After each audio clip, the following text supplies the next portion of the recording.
Hi lollies, welcome back to my channel. If you're new here, my name is Belinda's channel. Thank you for all the love and support. Don't forget to please subscribe to this channel, turn on notifications so that anytime I upload videos, you'll be the first person to be notified. To my returning subscribers, to those people that share my videos, leave commentaries, and also educate each and every one of ours.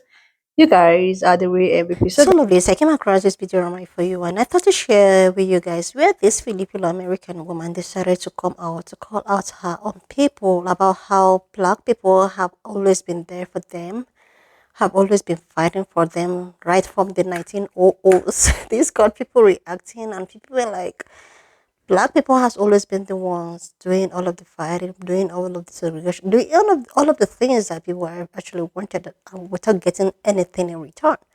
I'm just going to roll the clip as well as some of other stitches I was able to put together. Please leave me your own thoughts on let's dive. Black Americans turned their backs against the U.S. and fought alongside the Filipino resistance during the Philippine-American War. If caught, these soldiers were deemed as traitors by the U.S. and then hanged in public. These black soldiers couldn't justify their participation in the possibility of Philippines and the rest of Asia being subject to the same invasion, slavery, and destruction that was placed among them and the Native Americans in the U.S. They feared that the same thing would happen to Philippines and they couldn't stand it. One of these brave soldiers was Captain David Fagan, who was a highly skilled guerrilla officer. He led 8 military operations, which helped temporarily give Philippines an advantage in the war, but we know how it turned out. US deemed him as a traitor and put a 600 bounty on his head, but he was never found. Dehumanizing tactics used on Black Americans were also exported to the Philippines during the American colonial period. They deemed Filipinos as the N-words of Asia. Because of this, the US embedded anti-blackness and colorism within Filipino society and culture to destabilize and keep Filipinos and the small black population there divided. The US actually left Philippines in a worse situation than Spain ever did, and their kill count was a lot higher, but that's a conversation for another day. It is Black History Month, and one other way that they are related is that the Spanish also brought enslaved Africans over to the Philippines during their colonial period. Happy Black History Month, and thank you to our Black allies. Just wanted to highlight how Filipino history and Black history actually are related. Anti-blackness in the Filipino community, let's talk about it. I was really disappointed with how some Filipinos reacted to 2 of my videos that I did on how Black history and Filipino history are intertwined. I did that video because not a lot of people know about it, and it's also Black History Month. As we know, a lot of Black history gets lost and forgotten, and there's a lot of work that goes into uncovering these stories. And on a side note, the brutal truth when it comes to the Spanish and American occupation in Philippines also gets glossed over. Genuinely, some people believe it was a good thing. But I digress. When I was talking about Captain David Fagan and Ida B. Wells, I wanted to highlight, despite the struggles that the Black community was facing in the US during the time, he still had enough empathy to extend it to other POCs. Captain David Fagan turned his back on the American army because he saw what the US was going to do to the Philippines. And he was right. Telling stories like this does not create division, especially when the story is about unity. Just because there is a bad guy in the story that you love, i.e. bootlicking Filipinos that love the US, you find offense to that because you can't fathom seeing the country that you worship so much be the bad guy in an event that actually happened. This is what happens when you know your history. How did anti-blackness make its way into the Filipino community? Take your pick. We can start with the Spanish colonization of Philippines for over 300 years, where they introduced a caste system that made Filipinos believe that darker skin and indigenous features are inferior to lighter skin and European features. People with lighter skin and Eurocentric features were considered to be closer to power than people that didn't have it. During the American colonial period, there was a lot of racial propaganda, even calling Filipinos the N-words of Asia. They literally didn't view you, Filipinos, as any better. They were using black caricatures back home, depicting you, us, as uncivilized people. It literally benefited them and continues to benefit them if there is division between minority groups. And here you are parading your anti-black racist ideology that literally does nothing for you. But here, now you know. I'm sick of seeing comments from other Filipinos being like, oh, well, black people, da, da, da, da. Stop. You literally don't want Filipinos to be described as a monolith. You literally don't want an example of bad Filipinos to identify an entire nation, an entire entire population. So why are you doing the same with black people? There is absolutely no place for anti-blackness in our culture. It shouldn't have been there in the first place. It is vile, it is disgusting, and we as a people know better than that. Especially when we are such a collective and loving society. Take that anti-black shit out. Black activists were against the US colonization of the Philippines and fiercely called the US out on its hypocrisy. E.W. Wells argued that the US wasn't capable of civilizing Filipinos when they were back home brutalizing black people through segregation and lynching. She called out the parallels of the US justifying colonization through deeming Philippines as unfit for self-governance and for the people being uncivilized, the same tactics they used to justify the enslavement of black people. She said that the US contradicted themselves by claiming that they're bringing freedom to the Philippines when they were really just replacing their old colonizers who were the Spanish. How could they possibly bring freedom while enslaving the people back home? Activists like her supported soldiers like Captain David Fagan, who saw what US imperialism was going to do to the Philippines. It mirrored too many of the atrocities that were happening on US soil to black people and Native Americans. Our black allies were right. The US still won the war, but they ended up destroying the country. I would even argue that Philippines' largest export being labor is modern day slavery, but that's a conversation for another day. Anti-blackness is a disease that was imposed to us by our colonizers. I really have to credit listening to black and indigenous voices on how to deconstruct colonial mindset that runs rampant across the world. It's very prevalent in the Philippines. The brutal truth of our history doesn't get talked about enough. They were able to extend that empathy and sympathy to other POCs, which is why it's so important for us to be allies. Meet Captain David Fagan, a true hero in our people's fight for freedom. Captain David Fagan, an African-American soldier, emerged as a beacon of bravery during the Philippine-American War, earning the love and the respect of the Filipino people. Switching sides and fighting passionately for Philippine freedom, Fagan's valor on the front lines became legendary. His strategic brilliance and unwavering commitment solidified him as a symbol of resistance. Beyond the battlefield, Fagan's legacy transcended into the hearts of the indigenous Aita and Kapampangan communities. They fondly called him Hugot, after the mythical beings known to be the protectors of Mother Nature and the indigenous people. Fagan symbolized the spirit of heroism in the quest for liberation. While Pugot today signifies headless or beheaded, its deeper meaning lies in David Fagan's fight for freedom, a connection to the deeper indigenous mythologies of our people and the black and brown solidarity against imperialism. To learn more about David Fagan and the untold history of African American and Filipino solidarity, check out my book Black Lives and Brown Freedom: Untold Histories of War, Solidarity, and Genocide.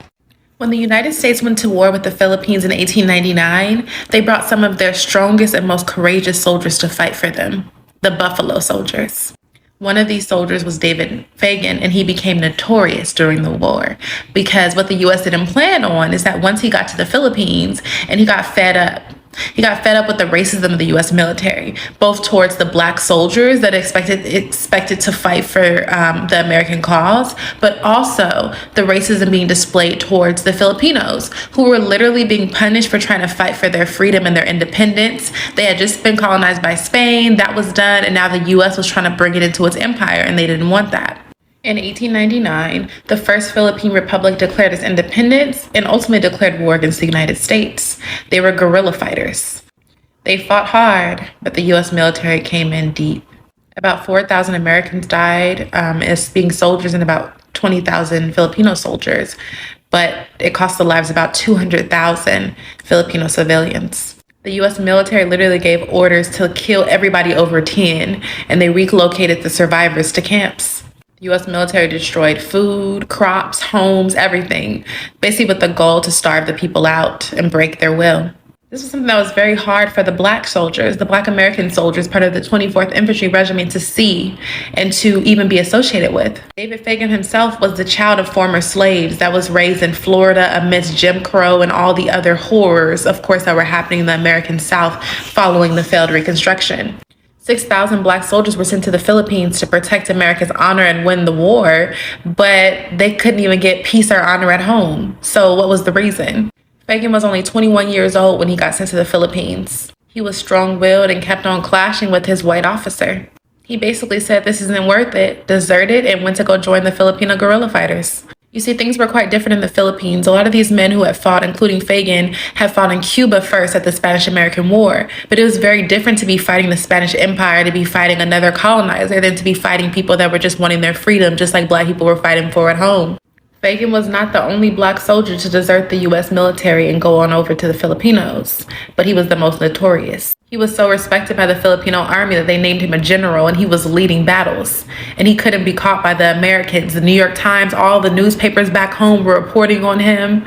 There was a bounty on his head, and they were counting on his downfall. While someone on the U.S. side claimed to have killed Fagan and brought his head in for a bounty, there's no real proof that he was killed. Many think he lived his life out in the Philippines, marrying locally and living in the mountains. I hope so. Martin Luther King Jr. was a completely made-up character created by the FBI. I know I'm going to get so much hate for this, but you cannot deny this is not the truth because this is coming directly from the unclassified files that President Trump released. Have you ever wondered what it looked like? Yeah, what did it look like when you met somebody who was on a combination cocktail of cremeth, thick, dope, and dog food? I am Van Nguyen decided they would go first. Understand this also before we start, that their daddy, Trump, just made the United States official language as English. But in spite of that, comprehension is the same. Let's get it. This is directly from the FBI website that is vault.fbi.gov. This is where the unclassified document on Martin Luther King Jr., his image, and his assassination is uploaded. Just in the first 5 pages, it completely reveals how Martin Luther King Jr. was selected to be the activist leader and how they pushed it through mainstream media news. Now, that in of itself may be enough for you all to think she's on cremeth. But she proceeds to read the following pages, to just read them, and you'll see where the dick, dope, and dog food kick into this combination. States right there in the middle. I know it's kind of hard to read because the files are old. It says Dr. Martin Luther King Jr. was the target of an intensive campaign by the FBI to neutralize him as an effective civil rights leader. And it all Bella, that's my dog. She's female, and she's not here at the time. She's a couple of states over. Where was I? Oh, yeah. So this individual, and I put it here so you can pause and read, literally read Dr. Martin Luther King Jr. was the target. And remember, refer back to the fact that English is now the official language of this country. Hold that and let me finish what she was saying. And it also says this and other testimony describing this FBI counterintelligence campaign against King reached the public through the news media. Wait a minute. Let me see if I have this right. This troglodytic, Caucasus Mountain adjacent, piss-colored snow roach had the nerve to put the name of the Reverend Dr. Martin Luther King Jr. in her mouth after literally reading what this file said and coming to those conclusions. Hold on.